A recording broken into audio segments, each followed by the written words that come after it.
Misafirler, değerli konuklar, programımızı teşrif eden Çerkez dostu, aynı zamanda bir Çerkez eniştesi olan Ankara'mızın Haseki Başkanı, Cumhur İttifakımızın Ankara Büyükşehir Belediye Başkan adayı Sayın Mehmet Özhaseki'nin kürsüye teşriflerini arz ediyor.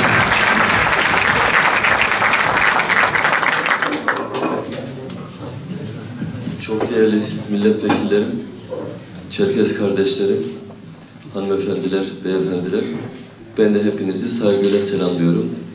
Bugün burada bizleri misafir ediyorsunuz. Akşam vakti işlerinizi, evinizi bırakıp buraya kadar geldiniz.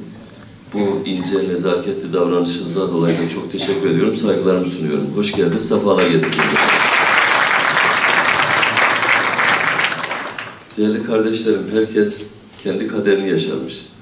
Cenab-ı Hak da beni doğru Anadolu'nun ortasında bir Türkmen ailesinden dünyaya getirmiş ama kaderimi de Çerkezlerle yazmış. Hiç şikayetçi değilim. Allah sizlerden razı olsun. Hakikaten ne kadar Çerkez kardeşim olduysa, arkadaşım olduysa, dostum olduysa hiçbirinden kalleşlik görmedim. Siyaset zor bir iştir. İnsanlar zaten bu siyaset arenasında envai çeşit kötülüğe de alışkındır. Çalım yemeye alışkındır. Çok arka dönülmez, garip bir şeydir bu siyaset. Ama elhamdülillah hiçbir Çerkez arkadaşımdan, dostumdan şimdiye kadar bir kalleşlik görmedim. Şahsi kanaatim buradasınız diye söylemiyorum. Her yerde söylüyorum. Yiğit insanlar Çerkezler. Allah bu ülkede huzurla sonuna kadar yaşamayı nasip etsin inşallah. Allah birbirimizden ayırmasın. Bu tarihte ev kiraladım. Eve yerleştim. Sonra dikkat ettim. Baktım ki evin içerisinde herkes, yani benden başka, hanım da Çerkez olduğu için zaten fark etmiyor. Herkes Çerkezmiş evin içerisinde. Ali amcamın oğlu da burada zaten Muhammed'de. Ama insanlık, dostluk, komşuluk orada gördük. Çocuğum gece ağlıyorsa kesin Nimet teyze götürüyordu, o bakıyordu. Allah razı olsun. Böyle bir dostluğu yaşadığımız için de ben mutluyum gerçekten. Sonrasında da belediyeye geldiğimde Kabatabalkar Cumhuriyeti ile bir kardeş dostluk ilişkisi kurulmuştu. Benden önce kurulmuş ama biraz soğumuş, gidilip gelinmiyor. Ben atlayıp gittim, tanıştım orada. Cumhurbaşkanı'nı davet ettim Kayseri'ye. Sağ olsun geldi o da. Ekibiyle de geldi. Sonra herhalde tam 4 kez gittim. Sevdiğim için gittim. Her gidişimde keyifle gittik, geldik. Kıyas Bey de biliyor zaten. Hatta bazı arkadaşlarımızı götürdük, orada akrabalarını bulduk. Dostları orada bir araya getirdik. Muhabbette gittik, geldik. Kayseri'nin Malatya tarafına çıkış bir geniş caddesi var. Adında Nalçık Caddesi koyduk oraya. Bravo. Ve bravo.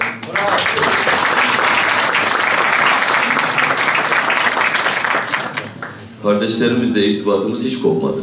Her sene mutlaka bildiğiniz geleneksel festivalleri yaptık. Onların en ufacık bir ihtiyacı olduğunda beni farklı görmediler.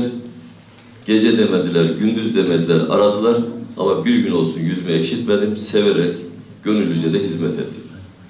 Herhalde burada da epeyce uzun yaylalı hemşerimiz var gibi geliyor. Bazılarını tanıyorum zaten.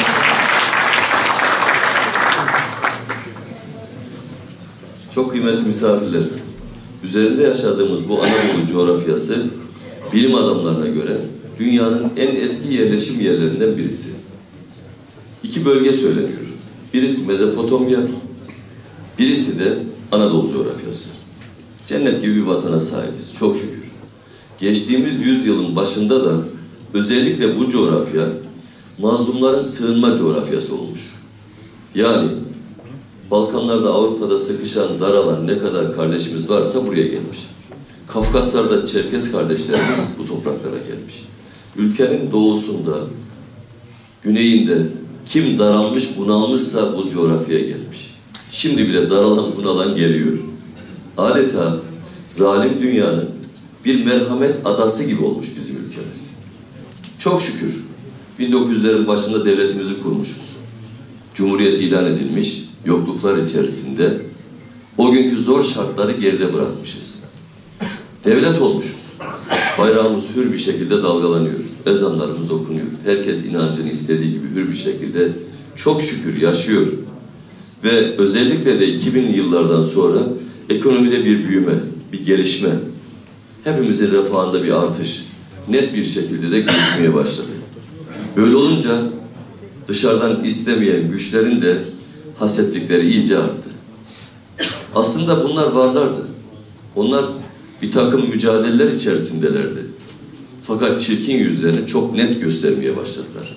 Hele hele geçtiğimiz 3-4 yıl içerisinde nacizane bu kardeşinizin de bakanlık görevinden dolayı devlette bulunduğumuz üst kademelerde çok çıplak bir gözle bu çirkinlikleri görme imkanımız oldu. 17-18 yaşlarında Ankara'ya geldim. Hacettepe Üniversitesi'ne kayıt yaptırdım. Merkez Amfi'nin duvarında gördüğüm slogan şuydu: Bıcı azadi, Kürdara azadi. Ya ne oluyor dedim, bu ne, nereye özgürlük istiyorlar? Azadi kelimesine azatlığın özgürlük olduğunu az çok anladığım için bu ne iş diye hayretle baktım. Bakın ta o günlerde vardı. Fakat bundan 4 sene önceki, Haziran öncesinde bunlara akıl verenler dediler ki siz artık yavaş yavaş bağımsızlık ilan etmeye başlayın. Çukurları kazın, öz yönetimi ilan edin, partiniz de bağımsız bir şekilde bağımsız bir parti olarak girsin. Sonra AK Parti iktidardan düşecek, koalisyon iktidarları gelecek. O dönemde de şiddeti artırıp oldu bittiye getirin. Resmen verilen akıl bu. O günlerde terör örgütünün partisini televizyonlara çıkardılar, sazlar çaldırdılar, türküler söylettiler. Bizim ulusalcı bildiğimiz bir gazete Kandil'e gitti. Şimdi hala kimseye bırakmıyor ulusalcılığı o gazete. Kandil'de PKK'lılarla röportaj yaptı o günlerde. Hiç unutmuyorum, okuduğumu söylüyorum. Bu PKK'lı katiller var ya, bunlar çok çevreciymiş. Otlara basmazlarmış. Yere sigara izmariti atmazlarmış. Böyle çevreci insanlarmış. İyi de aslan gibi yavrularımızı vuruyorlar bizim. Evlatlarımızı şehit ediyorlar. Ne otu ya, ne çöpü, neden bahsediyorsunuz? Aklımızda alay mı ediyorsunuz bizim? Ve orada bağımsızlık ilan ediyorlar. Öz yönetim dedikleri o. O çatışmaların yaşandığı tarihlerde oralarda bulunan bir kardeşinizin Güneydoğu'dan sorumlu koordinatör bakanım. Niye? Oradaki teröristler 30 bine yakın gariban insanın evini yaktılar, yıktılar. Perişan ettiler. 50-60 bin insanın da evi hasarlıydı. O hasarların giderilmesi lazım. Niye? Bir tarafta lanet PKK'lı bir katiller ordusu var. Bir de orada gariban mazlum adamlar var. Bu mazlum insanların dertlerine derman olmak bizim işimiz. Gidip yaralarını sarmak, evlerini yapmak da bizim işimizdi. Bir yıl içerisinde orada 30 bine yakın evi yaptırdım. Altyapısını, üst yapısını. Sonra da hepsini oraya dualarla evlerine oturttum çok şükür. O insanlar da o katilleri dışladılar o zaman. Lanet olsun size dediler. Öyle bir gelişme oldu. Oraya her gittiğimde genellikle muhataplarım o adamların partisine yakın olan tipler. Cizre'de mesela bunların oyları %95. Çoğu zaman insanları sandığa da götürmüyorlar. Kendilerini mühürlüyorlar zaten, kapatıyorlar ağzını. Böyle bir ortam var. Onu da biliyoruz zaten. Ama çoğu da korkudan sesini çıkarmayan o insanlardan oluşuyor. Onlara bir gittiğimde dedim ki, en son gittiğimde otel açılışı var. Salonda 1000 kişi var en az. Ben dedim bir şey merak ediyorum. Sizlere de sormak istiyorum. Lütfen benim bu soruma cevap verin. Hepsi sessizce beni dinliyorlar. Ben Kayseri'den geliyorum dedim. Kayseri milletvekili. Ankara'da da bakanım. Türk'üm. Allah böyle yaratmış. Yani insanın nerede doğacağını kendisi karar vermiyor ki. Kimse bu dünyaya gelirken dilekçe vererek gelmiyor ki. Allah'ın takdiri. Bu yüce takdire kimse bir şey diyemez. Ve gelip burada size hizmet ediyorum. Şu bulunduğumuz otelin azıcık alt tarafında, 50 metre alt tarafında bir terör örgütü var. Öbür taraf Suriye değil mi? Evet dediler. Oradakilerle akrabalığınız var mı sizin? Var. Geçmişte bir yaşanmışlık var mı? Var. Din bağı, kültür bağı var mı? Var. Hatta oradaki arsalar bile bunların ortak. Tarlalar ortak. Peki dedim, şimdi orada 13.000 kilometre öteden gelmiş Johnny'ler var. Johnny'ler. Onlar ne arıyorlar? Hiç soruyor musunuz? Niye geldiler buraya? Ne işleri var? Ta 13.000 kilometre öteden buraya niye geldiler? Bunu sorguluyor musunuz? Onlarla bir akrabalığınız var mı? Yaşanmışlığınız var mı? Ortak bir kültürünüz, tarihiniz var mı? Yok, yok, yok, yok. Niye buradalar o zaman? Sonra para harcıyorlar. Sizin çocuklarınızın eline silah veriyorlar, dağlara gönderiyorlar. Bakın size hizmet etmek için gelen bu şahsı, beni yani, vurmak için 4 geziyorlar etrafında. Nelere bomba koyacaklarını düşünüyorlar. Ben size ne yaptım ki dedim ya. O terörist insafsızlar sizin evinizi yaktılar, yıktılar, evinizi yapıyor. 15 günde su akıyor, 15 günde bir su akıyor. Belediyeler çalışmıyor, Kandil'den gönderilen adamlar çünkü. Suyunuzu çıkarıyorum ben size. Irmağın kenarını temizledim, parklarınızı yapıyorum. Bu düşmanlık niye dedim. 13-15 yaşında, 17 yaşında kızlarınızın, oğlanlarınızın ellerine silah veriyorlar, dağa gönderiyorlar. Çocuklar dağlarda tecavüze uğruyor, taciz oluyor ve ölüyorlar çocuklarınız. Niye itiraz etmiyorsunuz? Niye isyan etmiyorsunuz? Salonda çıt yok arkadaşlar. Sessizce dinliyorlar. Herhalde diyorsunuz ki dedim, Bakan Bey sen konuş git, hadi ayıp olmasın, bir şey demeyelim de. Bunlar buraya özgürlükleri geliştirmeye geldiler. Eşitlik getirecekler bize. İnsan haklarını sağlayacaklar. Öyle mi diyorsunuz dedim. Ya bunlar vallahi de billahi de size günahlarını bile vermezler. Menfaatler olmasın, bir milim adım atmazlar bunlar. Ta buralara asla gelmezler. Size bitlerini, pirelerini vermezler bu adamlar. Niye aklınızı kullanmıyorsunuz? Emin olun bu sözleri yüzlerine defalarca gidip oralarda söyleyen birisi. Söyleyeceğiz arkadaşlar, çaremiz yok. Çok şükür o tehlike atlatıldı. Bir de FETÖ diye bir bela çıktı. Herkes bilir. Çocuklarınızı verin okutalım. Biz şöyle müsamahalı insanlarız, şöyle hoşgörülüyüz. İşte yurt dışında Türkiye'ye dost çocuklar yetiştiriyoruz diyorlar. Karı olanları getiriyorlar. 2 tane İstiklal Marşı söyleyince biz de duygulanıyoruz doğrusu. Ne bilelim bunların ahlaksızlığını. Onların gerçek yüzlerini de 15 Temmuz'da gördük. Bunun gibi IŞİD dediğimiz bir başka bela. Cübbeleri giymişler, kara kara sakallı adamlar onu kesiyorlar, bunu kesiyorlar, bir de tekbir getiriyorlar. Fesubhanallah. Müslüman olduklarını güya söylüyorlar. Böyle Müslümanlık kalsın. Sonra DHKPC diye bir örgüt. Bunun gibi envai çeşit örgütler. Her birisi aynı yerden besleniyorlar, aynı amaca hizmet ediyorlar. İstekleri de şu, Türkiye bölünsün, parçalansın istiyorlar, küçülsün istiyorlar, güçlü bir ülke olmasın istiyorlar. Çok net. Kendi başının derdine düşsün istiyorlar. Sağ sol desin kavga çıksın, Alevi Sünni desin kavga çıksın, Kürt Türk desin kavga çıksın. Birbirini yesinler, zayıflasınlar, küçülsünler, paramparça olsunlar.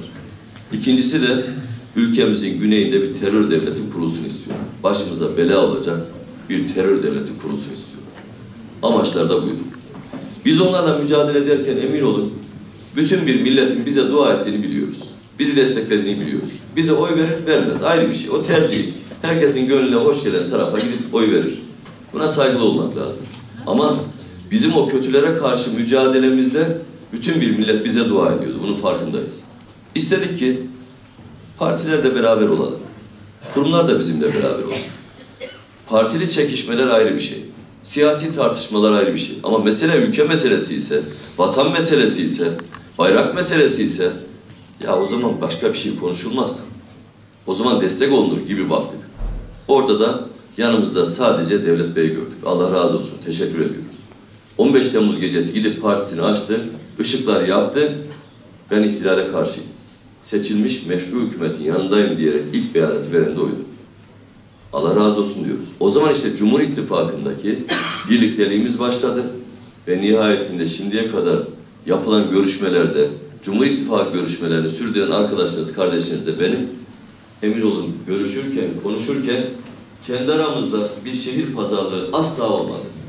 Çok net söylüyorum. Belki başka partiler 3-5 şehir senin olsun, benim olsun diye dertleri olabilir. Ama biz Türkiye haritasını önümüze yatırdık. Belediyeleri sıraya dizdik. Tek tek bakarken istedik ki bu belediyelerin başına Kandil'den emir alacak adamlar gelmesin. Pensilvanya'dan emir alacak adamlar da gelmesin. Var mıydı? Vardı da onun için yapıyoruz bunu zaten. 100'den fazla belediye kayyum atandı. Niye atandı? Laf olsun diye, karşı partili diye mi atandı? Yok öyle bir şey, emin olun yok. Bakın çoğunun ben bütçelerini inceledim bunların. Neredeyse personel giderleri oraya giden bütçenin tamamı. Ankara'dan biz maliyeden, İller Bankası'ndan 100 lira gönderiyorsak 95, 97, 98 lirasına kadar hepsini personele dağıttıklarını gösteriyorlar. Halbuki başarılı belediye başkanları %15-20'lerde tutar personel giderini. Geriye kalan %80'lik bölümüne de yatırım yapar. Şehrine yatırım yapar. Patnos'ta bunlar 5 sene önce sözleşme yapmışlar işçiyle. 7.500 lira maaş. Parası varsa versin, eyvallah. Parası varsa versin de parası da yok. Bizim buradan gönderdiğimiz paralardan işçilere 1.050 lira dağıtıyorlar. 7.500 lira aldık diye imza attırıyorlar. 6.500'ü çantaya doldurup Kandil'e gönderiyorlar. Ne yapalım yani? Seyir mi edelim bunu şimdi? Devletin dibine dinamit koyuyorlar. Öyle bir kötülük var orada. İşte bunun içindir ki oralarda PKK'ya yakın adamlar iş başına gelmesinler diye bir çabamız oldu. Bu taraflarda da özellikle Kandil'den emir alacak adamlar gelmesinler diye bir çabamız oldu. 2 gün önce Kayseri'den bir arkadaşım geldi. Organize sanayide, sanayici. Konuşurken dedi ki, benim bir fabrika komşum var. Hala kafası FETÖ'de adam. Adam FETÖ'cü. Sohbet ettik. Hiç böyle İslam olacak gibi de gözükmüyor. Ben ona bir soru sordum dedi. Soru şu.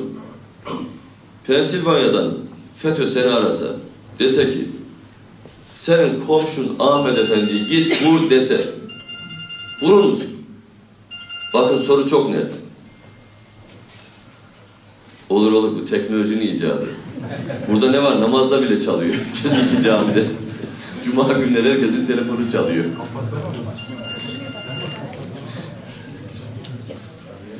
Soru bu arkadaşlar.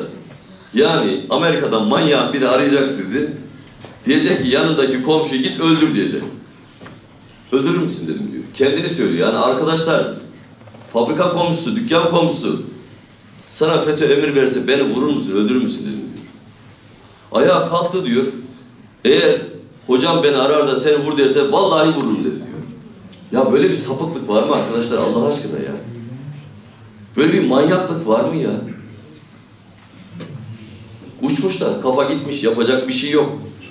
Böyle insanlarla mücadele etmemiz gerekiyor. İşte ondan dolayıdır ki Cumhur İttifakı üzerinde ısrarla duruyoruz ve konuşmaya devam ediyoruz. Derdimiz burada. Yoksa başka bir derdimiz de yok.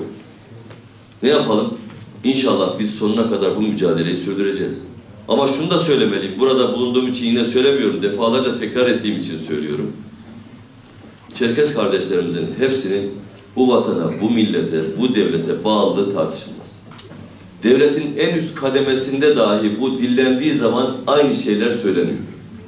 Millet sevgisi, vatan sevgisi, hayat sevgisi, Allah hamdolsun kardeşlerimizde sıkı ve dimdik duruyor.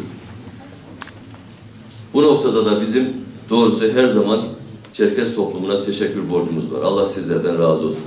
Cenab-ı Hak birlikteliğimizi sonuna kadar devam ettirsin inşallah. Aramıza fitne sokmak isteyenlere de fırsat vermesin.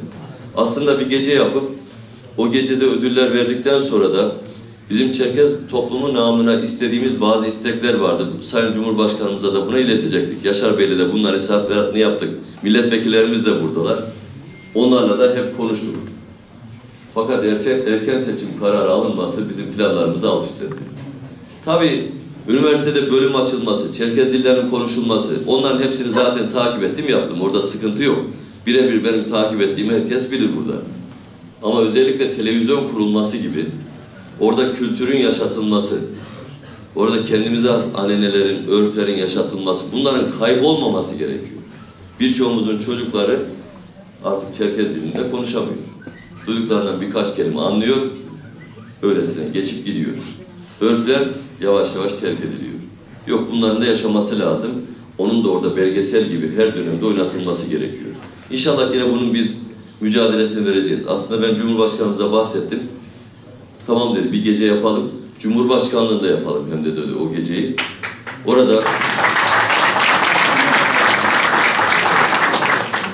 Orada en azından bu isteklerimizi de dile getirelim diye de Yaşar Bey'le konuştuk. Önümüzdeki günlerde inşallah seçimler bittiğinde yine ben bunun sözcüsü olurum. Bu işi yaparım Allah'ın izniyle. Onların hiç kimsenin endişesi olmasın. Bunu inandığım için yaparım. Sevdiğim için yaparım. Gönüllü olarak da bu işin elçiliğini her zaman yapmaya da hazırım. Değerli kardeşlerim, sizler az çok beni tanıyorsunuz. 21 yıl kadar belediye başkanlığı yaptım. Aslında rahmetli babamdan bir dönem izin almıştım. O bir dönem gideyim, hizmet edeyim, askerlik görevi gibi. Bitireyim geleyim demiştim. Ama vatandaş sevince biraz oyumuzu yükseltti. Biz de bir dönem daha yapalım, hadi bakalım. Vatandaş istiyor dedik. Sonra oyumuzu %70'e çıkarınca vatandaş, herhalde havaya girdik abi biraz da. İş uzadı iyice. 5 dönem belediye başkanlığı var. Bazen bana soruyorlar, senden önce kim vardı diye. Selçuklular vardı diyor.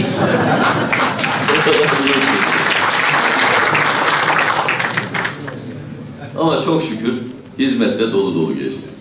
Başladığım zamanki ortamla bıraktığım zamanki ortam arasında dağlar kadar fark vardı. Başladığımda borçlu bir belediye. O günkü şartlarda belki 90'lı yılların şartlarıydı bu. İdeolojik, takıntılı bir belediye anlayışı. Hizmetin ötelendiği bir anlayış. 6 tane ne park vardı memlekette. O da işgalliydi, mafya işgalinde. Sivas Caddesi diye meşhur bir caddemiz var. Orada bir Emirgan Parkı var. Herkes bilir buradaki hemşehrilerim. Oraya bile aile giremiyordu, çocuklar giremiyordu. 100.000'e yakında gecekondu yapılmıştı. Nasıl gecekondular? Biriketler akşam hazır ediliyor. Yolda giderken görüyorsun, biriketler yığılmış. Belli ki sabah bir ev çıkacak oradan. Eş dost bir araya geliyor, 8-10 kişi sabaha kadar evi yapıyorlar, üstünü örtüyorlar. Bir de perde çekiyorlar, işte bitti. Çocuğu içine atınca belediye yıkamıyor. 100.000'e yakın böyle ev. Tamam, bunlara göz yumulmuş, ev sahibi olmuşlar denebilir ama ev eve benzemiyor, bir de altyapısı hiç yok. Ne kanal var, ne su var. Elektrik komşudan zaten çekme bir elektrik. Böyle bir ortam. Şükürler olsun. O 100.000 evi yıktırdım. Ama kimse bana beddua etmedi. Dama çıkıp kiremi de atmadı. Davul zurnalı törenlerle yıktık. Sonra dualarla yeni evlerini oturtturdum. Meccanen ev. Öyle bir formül bularak yaptım bu işi. Müstakil ev yapmak isteyenlere 250 metrelik parseller hazırladım. 25 lira peşin, 5 lira taksitle Eskişehir bölgesinde binlerce insana üzerinde tapusu olmayacak ama arsası olmayacaklara o arsaları dağıttım. Tip projeler verdim. Okullarını, camilerini, altyapılarını, su, kanal vesaire hizmetlerini, yeşil alanlarını yaptırdım. İnsanlar evlerini yaptırdılar, geçip oturdular. Ne gecekondu kaldı, ne o bizim bildiğimiz kötü, vahşi yapı kaldı. Elhamdülillah. Ayrılırken de kasası dolu dolu bir para teslim ettim. Bir belediye teslim ettim. Her yerde, tüm Türkiye'de elektrik şirketleri özeldir mesela. Ankara'da da özeldir. Kayseri'de %51'i belediyenin. Ne kadar büyük bir para kazanacağını veya da oradan ne kadar büyük bir gelir geleceğini tahmin edin. Öyle de gelirler bırakarak ayrıldım. Ve herkesle de helalleştim. Çok şükür. Özellikle bazı eserler bıraktım ki Kayseri'yi geleceğe taşıyacak eserlerdi. Erciyes'te bir kayak merkezi yaptırdım. Sömestr tatilinde sordum. Kaç kişi vardı diye bir günde. 120.000 kişi dağda bir günde kayak yapmış. Dağın her tarafını planladığım için 120.000 kişi bir günde. Ortalama şimdi 70-80.000 kişi dağda kayak yapıyor. Her gün. Onun bir şehre getirisini bir düşünün. Oteller lebalep dolu. Lokantalar, restoranlar dolu. Alışveriş merkezleri, o hediyelik eşyalar, sucuk pastırma, mantı satan yerler hepsi tamamıyla tıkır tıkır işliyor. O şehre müthiş bir getiri. UEFA standartlarında ilk stadyumu yaptırdım, 33.000 kişilik. Kızdırmağın üzerine tarihinde ilk defa kaç bin yıldır akar bilmem Kızılırmak bir baraj yaptırdım. Şehrin 1/3 elektriğini oradan elde ediyoruz. Ama bunları yaptırırken de devletin cebinden para çıkmadan ve borçlandırmadan. Baraj için cebimizden para çıkmadı. Stadyum için para çıkmadı. Terminal yaptırdım, para çıkmadı cebimizden. Kongre merkezi yaptırdım, kapalı spor salonu, Dünya Basket Şampiyonası'nın bir ayağı Kayseri'de yapıldı. Cebimizden para çıkmadı. Bazen anlatıyorum, nasıl oluyor diyorlar. Ya bizim vallahi topraklarda böyle bir şey var. Parayı aklımız azıcık eriyor. Zaten para yönetimini bilmeyen adam belediyeye getirmemek lazım. Adam para yönetimini bilmiyorsa, personel yönetimini bilmiyorsa, mekan yönetimini bilmiyorsa, zaman algı yönetimini bilmiyorsa vallahi belediyeye gelmesin. Yazık eder, günah eder. Bizim orada şimdi siz bilirsiniz, şehrin özellikle doğusuna doğru 20 kilometre ötede Gültepe Kanış Karun diye bir yer var. Orada kazılar yapılıyor. 5-6 bin sene öncesine doğru gitti. Her taraflardan çanak çömlek fışkırır. Lahit çıkar, sanat eseri çıkar. Bizim oradan Allah'ın hikmeti senet çıkıyor, fatura çıkıyor. 24.000 civarında fatura çıktı. 100 kadar Kayseri fıkrası biliyorum. Ya bir tane içinde ticaret, alışveriş olmayan olur mu? Hepsi alışveriş üzerine. Geçenlerde ben de yeni duydum. Bir gazete sahibine de anlattım zaten bu fıkrayı. Adam birisinin bir yakını ölmüş. Kayınvalidesi ölmüş diye anlattılar. Gazeteye ilan vermiş. Demiş ki işte şu gün cenaze şurada, ilan, bildiğiniz gibi bir ilan. Onu aramışlar, ilan veren adamı. Demişler ki 3 kelime eksik oldu. Eğer istiyorsanız bu 3 kelimeyi de söyleyebilirsiniz, yazdırabilirsiniz. İlan veren demiş ki bizimki, peki demiş her istediğimi yazdırabilir miyim? Yazdırabilirsiniz. Para almayacaksınız değil mi? Yok, para da almayacağız. İstediğini yazdırabilirsin. Tamam, yaz o zaman oraya demiş. Sahibinden satılık Toyota. Yani şimdi her şey alışverişe dayalı. Binali Bey'le bir yere gittik. Başbakanımızla geçenlerde dedi ki ya bir fıkra duydum. Aslı var mı dedi. Hayırdır dedim. Zaten ne buldular? Nasrettin Hoca gibi üstümüze yamıyorlar.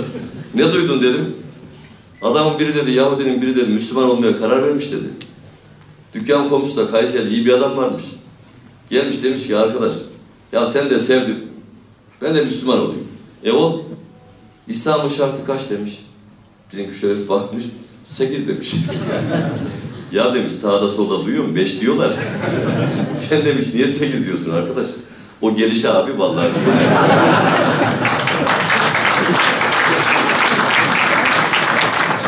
Şimdi böyle bir gelenek var. Orada da çok şükür hakikaten yaptığımız bu ince formüllerle devleti borçlandırmadım ben. Stadı özel bir formülle yaptırdım. Barajı öyle yaptırdım. Ama herkes de böyle yapmıyor. Üzülerek söylüyorum. Kocaeli'de bir arkadaş vardı. Cumhuriyet Halk Partisi'nden Büyükşehir Belediye Başkanı'ydı. Yuvacık'ta bir baraj yaptırdı. Günlerce de zaten medyaya konu oldu, mahkemelik oldu vesaire vesaire. Benim yaptırdığım barajın 1/4 veya 5'te 1 büyüklüğünde. Ben elektrik üretiyorum, orada elektrik de üretilmiyor. 3,5 milyar dolar devleti borçlandı.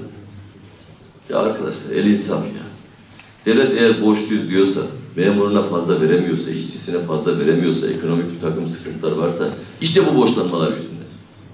Geçenlerde Kocaeli Belediye Başkanı'nı aradım. Hala dedi ayda 15 milyon dolar taksit ödüyorum dedi. Nasıl oluyor bu iş peki ya? Bir adam geliyor bedavaya yaptırıyor. Öbürü geliyor aynı yetkilere haiz bir adam devleti 3,5 milyar dolar. Rakamlar büyük büyük olunca şimdi kafamızda da uçuşuyor. 3,5 milyar dolar ne biliyor musunuz arkadaşlar? Ankara Büyükşehir Belediyesi'nin tam 10 yıllık yatırım bütçesi. 10 yıl. Belediye hiçbir iş görmeyecek. Parayı biriktirecek ancak onu yapar. Ya böyle bir şey olmaz. Günahtır ya. Günahtır. Belediyelerin elinde hakikaten çok imkanlar var. Bir tarihte raylı sistem aracı alacağım. İlk yaptığımızda 2000'li yılların başında tabii bilmediğimiz için teknolojiyi paket yaptık ihaleyi. Birisi gelecek, rayları döşeyecek. Cengiz Bey burada çok iyi bilir. O arkadaşımız da işi rast gelsin. İşte elektrik sinyalize sistemleri kurulacak. Vagonlar gelecek, yapılacak böyle bir şey. Sonradan azıcık aklımız erince ihalede de adam iş yapamayacak. Kendi ekibimizle altyapıyı yaptık. Zaten altyapıyı en iyi yapanlardan birisi burada Cengiz Bey. İşi rast gelsin. Hakikaten o teknolojiyi oturttu. Elektrik sinyalize işlerini de çözdü. Geriye kaldı bir araç alacağız. Üstüne çalışacak aracı. Araçlar da 2,5 milyon avro ile 3,5 milyon avro arasında Türkiye'de satılıyor. Bunda 4 tane ülke satıyor. Fransızlar var, Kanadalılar var, İtalyanlar var, bir de Almanlar var. Malum firmalar, isimleri saymama gerek yok. Kendi aralarında ihaleler bölüşüyorlar, aşağıya da vermiyorlar kimseye. Bir arkadaş geldi, dedi ki eğer benden bu aracı alırsanız ben dedi 1 milyon euro eksik vereceğim fiyat. Alalım gir ihaleye. İhaleye girme hakkım yok ama benim dedi. Niye? İş bitirme belgem yok. Sonra anladık ki bu arkadaşımız Almanya'da fabrikayı kurmuş Türk bir arkadaş. Kurmuş fabrikayı. Almanlar almışlar. Siemens markasını vuruyorlar ve satıyorlar. Hem kendileri Almanya'da çalıştırıyorlar hem de bizim gibi gelen ülkelere satıp üstünden para kazanıyorlar. Yapan da Türk bir arkadaş orada. Gittim fabrikasını gezdim. Doğru yapmış adam. Bizim arkadaş yapmış. Ama iş bitirme belgesi yok. İş bitirme belgesi istemezseniz ne olur? Herhalde mahkemelere verirler, biraz süründürürler sizi. Çünkü büyük bir işse eğer, daha önceden o işi bitirdiğine dair bir belge olması lazım. O belge bu dediğim iş bitirme belgesi. Sokaktan geçen herkes ihaleye girmesin diye. Teminat veriyorsunuz. Ona ön kapora veriyorsunuz. O yüzden iş bitirme belgesi istenmesi lazım. Düşündüm şimdi, eğer iş bitirme belgesi istemezsem beni mahkemelere verecekler, 2-3 sene gidip geleceğim. Ağır cezalarda yargılanacağım. Ama bu belgeyi istersem tam 200 milyon lira da belediye zarar ediyor. Dedim ki ben hakimlere giderim, derdimi anlatırım. Boynumu bükerim, doğruyu söylerim. Onlar da vicdanlı insanlar, ne yapalım yani? 200 milyon lira sokağa atılır mı ya bugünün parasıyla? Eski parayla 200 trilyon lira. Acayip bir para. Arkadaşa yalnız dedim ki bir tek şartım var. Türkiye'de üretirsen olur dedim. Türkiye'de üretmezsen bana ne ya senin Almanya'da ürettiğin maldan, malzemeden. Ankara'ya geldi. 110 dönüm yer aldı. Kapattı. Yanında 1200 kişi çalıştırıyor ve tüm araçlarımızı burada üretti ve verdi bize. Bakın 1200 tane evladımız da iş sahibi oldu burada. Şimdi en son Tayvan metrosunu satın almış. 210 küsür tane aracı Ankara'da üretecek ve oraya gönderecek. Yanında çalışacağı ekip sayısını da 3 misline çıkarıyor. 210 tane araç üretecek burada. Az, kolay bir şey değil. Ayda 2-3 tane üretilir. Fazla üretilmez bu araçlardan. Kolay bir iş değil öyle. Belediyelerin elinde de bu tür imkanlar var. Bunu ne zaman ki belediyeler yerli kullanır, milli kullanır, kendi şehrinde kullanırsa o şehirde gelişir. Ankara ile ilgili bu görev fakir kardeşinizle tebliğ edildikten sonra 3-4 ay boyunca biz çalıştık arkadaşlar. Sessizce kendi içimizde anketler yaptık. Ankaralı hemşerilerimiz bizden ne bekliyor, ne istiyorlar, hangi projeleri yapmalıyız, onların neye ihtiyacı var? Ankara turizmden nasıl istifade eder? Ankara ticarette nasıl gelişir? Sanayide nasıl gelişir? Başkent olarak başkentler arasındaki yarışta en öne nasıl çıkar? Emin olun buna dersimize çok çalıştık. Ve nihayetinde kitap bastırıp sizlere de dağıttığımız özeti bu işin, özetin özeti iyice, orada ana başlıklarını vermeye çalıştım.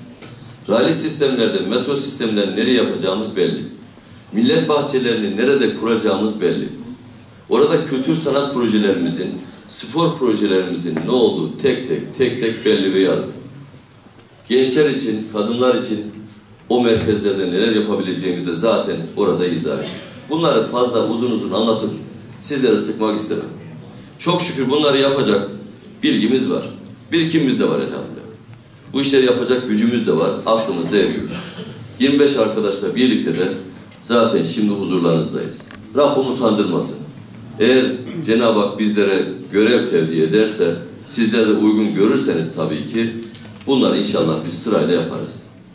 Değilse Allah hayırlısını versin diye dua ederiz. Yapacak bir şey yok. Ancak burada bir üzüntümü de belirtmeden geçemeyeceğim. Ankara'dayız. Başkentteyiz. Bakın. Türkiye'nin en önemli kentindeyiz. Burası bizim hepimizin doyduğu, çocuklarımızın istikbali için hayal kurduğumuz bir şehir. Daha işe başlarken benim içimden geçen şuydu. Ben o kadar çok emek verdim ki bu projelere doğru olması için.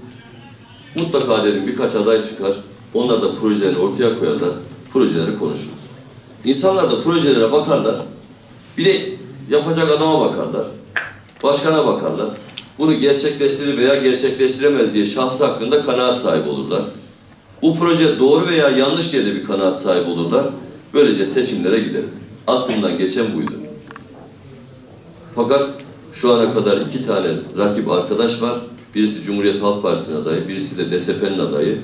DSP'nin adayı yeni çıktığı için bir şey demiyorum. Öbür arkadaş 3. dönemdir aday, bu şekilde bir kitap yazdırıp ön insanların önüne çıkmadı. Bu kitabı yazdırmak bir cesaret ister, özgüvendir. Biraz da vatandaşa saygıdır bu. Dersinize çalışmanız lazım. Bunun altına imza atıyorsunuz. Yarın bir gün herkes karşınıza çıkıp arkadaş sen bunları yazdın mı? Yazdım. Niye yapmadın diye hesap sorma hakkına sahip. Fakat şimdiye kadar bu projeleri söyleyen kimse olmadı. Geçtiğimiz seçimlerde bir karşıtlık üzerinden. Falan olmasın da bu olsun. O bizi çok yordu, onun yerine bu olsun. O adam gelmesin de kim gelirse gelsin gibi bir hesapla seçimlere gidilmiş. Yazıktır arkadaşlar. Ankara'ya yazıktır. O güzel başkentimiz yazıktır. Olmaz böyle bir şey. Anadolu'nun en ücra köşesinde 3.000 nüfuslu, 5.000 nüfuslu yerlerde bile adayların hepsi oturuyorlar, projelerini yazıyorlar. Diyorlar ki ben bu beldeye şunu yapacağım. 5 yıl boyunca inşallah şu hizmetleri getireceğim. Suyunuzu getireceğim, yolunuzu yapacağım. Neyse bir şey söylüyorlar. Ya bunu da yazıyorlar, taahhüt ediyorlar, altına imza atıyorlar. Gel gör ki Ankara'da ne proje gördük, ne de böyle bir taahhüt gördük. Bu da bizim için son derece yanlış ve kısır gördüğümüz, üzüntü verici bir hadise diye düşünüyorum ben. Dayanamadım. Geçenlerde gazetecilere dedim ki, ya bizim rakip arkadaşa bir sorun. Projesi yok muymuş ya? Ankara gibi bir şehirde eğer aday olmuşsanız proje söylenmez mi ya? Bunu bir söyleyin bakalım. Özeliyle ilgili ben bir şey söylemem. O benim hakkım da değil, haddim de değil. Şahsıyla ilgili söylemem. Yaşamıyla ilgili bilmem ben onları. Ama ben Ankara'yı konuşmak istiyorum. Projeleri konuşmak istiyorum. Bu benim hakkım. Fakat yok. Televizyoncu arkadaşlar benim sözüm üzerine sıkıştırınca şöyle bir şaşırdı. Televizyonda izledim, düşündü. Olmaz olur mu dedi. Su parası dedim ya dedi. Su parasını indireceğim dedim ya. Onda zaten Mustafa Tuna indirdi dedi. Fesübhanallah. Arkadaşlar su parası bir tarifedir. Ekmek fiyatı bir tarifedir. Siz onun maliyetine bakarsınız. Eğer orada sübvanse etmek istiyorsanız millet ucuza alsın, kullansın diye zarar edersiniz. Biraz belediyeden karşılarsınız, ucuz verirsiniz. Veyahut da minimize edersiniz kârınızı, öyle satarsınız. Bu bir tarifedir ve tercihtir. Tarif eden proje olmaz. Şimdi Gerede tarafından su geldi Ankara'ya.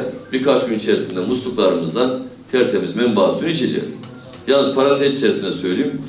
Herkes musluklardan içsin, serbest, bir sıkıntı yok ama lütfen depolar falan varsa onları da bir temizleyin. Bakın o depolardaki kirlilik başımıza bela olur. Yudum yudum içeriz onu.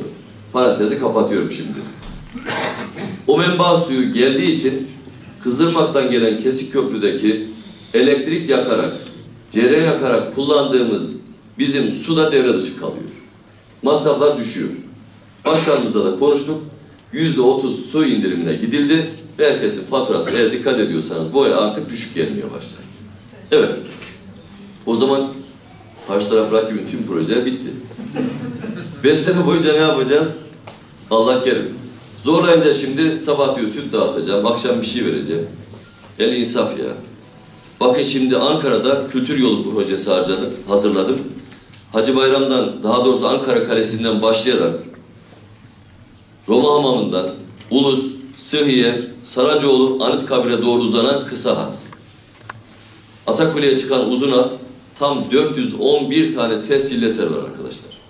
Bunların hepsinin yeniden restore edilip ayağa kaldırılması, içine fonksiyon yüklenilmesi ve o kültür yolunun yapılması bile Ankara'ya turist çekecek en önemli işlerden birisidir. Tam 72 tane Ankara'da müze var. Kimse bilmiyor. Cumhuriyet döneminin en güzel eserleri Ankara'da. Atatürk döneminde çizimleri yapılmış. Hatta bazılarının mimari projesinden sonra yapımına geçilmiş en güzel eserler Ankara'da, kimsenin haberi yok. Bunların açığa çıkarılması kültürün, inanç turizminin bir gelişmesidir. Biz buna emek verdik. 19 Mayıs Stadyumu'nun yerine bir proje çizdirdim. Kadir Has Stadyumu'nu çizdirdiğim delikanlıyı çağırdım. Müthiş bir çocuk. Dünyanın 25 yerinde stat projesi yaptı. İlk acemiliğini de biz de attık Kadir Has'ta. Ankara'ya muhteşem bir stat çizdirdim. Sayın Cumhurbaşkanımızla bir yere giderken açtım arabada, animasyonunu gösterdim. Efendim şu stadı bir izleyin dedim. Neresi bu dedi. Ankara için hazırladığımız proje dedim. Ya güzelmiş bu proje dedim. 55.000 kişilik. Şimdi biraz revize ediyorlar. 26 tane de ayrı ayrı gençlerimizin ferdi spor yapabilecekleri salonlar var içinde. Muhteşem bir kompleks. Çıktı sonra kürsüde, ben de hiç ummuyordum. Benim için de sürpriz oldu. Ben dedi şimdi Haseki Başkan'la gelirken bir proje gördüm. Dünyada gördüğüm en güzel stadyum. Ben bunu yaptıracağım inşallah, haberiniz olsun dedi. Spor Bakanımızı çağırdık, şimdi ihale hazırlığını yaptı. Yakında ihaleye çıkıyor. Arkadaşlar bu Ankara'ya hizmettir. 25 yıldır milli maç yapılamamış Ankara'da. Eğer adaysanız, bu şehri düşünüyorsanız bu projeleri de düşüneceksiniz. Bunlar düşünmeden olmaz. Süt dağıtacağım, çay çorba dağıtacağım diye bu iş yürümez böyle. Ona buna her gördüğünüzde vaatte bulunarak bu iş gitmez. Yazıktır, günahtır.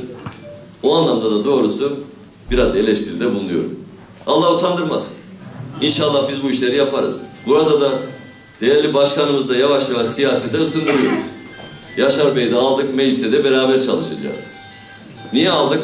Yaşar Bey hak eden bir arkadaşımız, yiğit bir kardeşimiz. Sizler de biliyorsunuz. Daha çok insanlar bir işleri olduğunda resmi bir adamla karşılaşmaktan ziyade yakın bulduklarına gidip dertlerini anlatmayı kolay bulurlar. Yaşar Bey'e de siz daha kolaylıkla ulaşıp her türlü probleminizi çözesiniz diye inşallah biz belediyelerde beraber çalışacağız. 5 yıl boyunca beraber olacağız. Zaten ben sizin temsilcinizim ama ola ki beni bulamadınız. Ben bir yerlerdeyim. Yaşar Bey de her zaman hazır inşallah. Eğer siz de uygun görürseniz güçlü bir destek bekliyoruz. Bu desteği verirseniz biz de sizleri mahcup etmeyiz. Zaten yaptıklarımız ortada. Şimdi şunu yeniden yapacağım gibi bir vaat olarak söylemekten de biraz emin olun imtina ediyorum, terliyorum söylerken. Geçmişte yaptıklarımızda yapacaklarımızı referans Allah'ın izniyle. İnşallah biz bunları yaparız. Sonunda da 5 yıl sonra sizlerden helallik alarak huzurlarınızdan ayrılırız diye düşünüyoruz. Bu arada bir kardeşim bana bir dilekçe vermiş. Galiba belediyede usta eğitici olarak orada iş yapıyorlarmış. Belediye kadrosuna da geçmek istiyorlar. Onların hakkı. Zaten belediye personelini topladığımda anlatmıştım burada. Ufak bazı hukuki sorunlar olduğundan bahsettiler. 1300 civarında kardeşimiz var bu işleri yapanlar.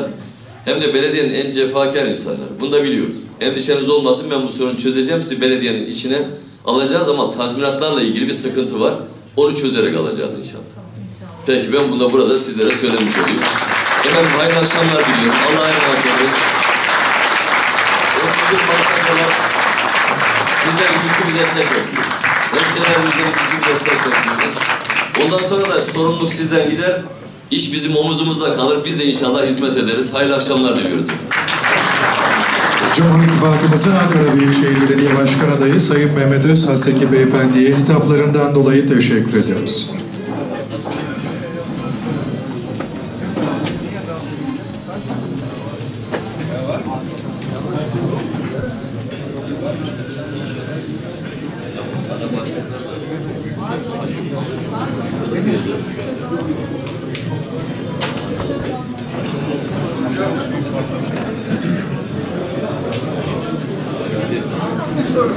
Tabii buyurun. Ya mikrofonu verin. Öncelikle hoş geldiniz. Hayırlı olsun diyorum. Şimdiye kadar olan desteklerinizden bahsettiğiniz çok teşekkür ederim. Şimdi de bir desteğinize ihtiyacımız var. Sizin çözebileceğinize inandığımız için dile getirmek istiyorum. Çünkü çok güncel bir konumuz. Sizin döneminizde Avrupa Birliği çerçevesinde Yaşayan Diller ve Lehçeler adı altında Milli Eğitim Bakanlığı bize bir hak verdi. Ortaokullarda seçmeli dersi olarak. Biz o günden bu yana bu derslerden faydalanmaya çalışıyoruz ama birçok engelle de karşı karşıya geliyoruz. Şu anda da bu dersleri seçmek durumundayız, seçiyoruz. Biz bunun için bir takım sorunlarla karşılaşıyoruz. Ankara'da seçemiyoruz çünkü her bölgede ya da her sınıfta 10 kişi olması gerekiyor. Fakat bunu yapamıyoruz. Kayseri, Çorum, Samsun gibi yoğun olduğumuz bölgelerde bu sınıfları oluşturabiliyoruz. Fakat orada da mevzuattan kaynaklanan bir sorundan dolayı yöneticilerle karşı karşıya geliyor ve onların inisiyatifiyle seçemiyoruz bu dersleri. Sizden ricamız bu konuda bize yardımcı olmanız ve bu sorunu her sene dile getirmek ya da bu sorunlarla karşı karşıya, yöneticilerle karşı karşıya gelmemek adına bu konuyu da çözmenizi bekliyoruz. Teşekkür ediyorum.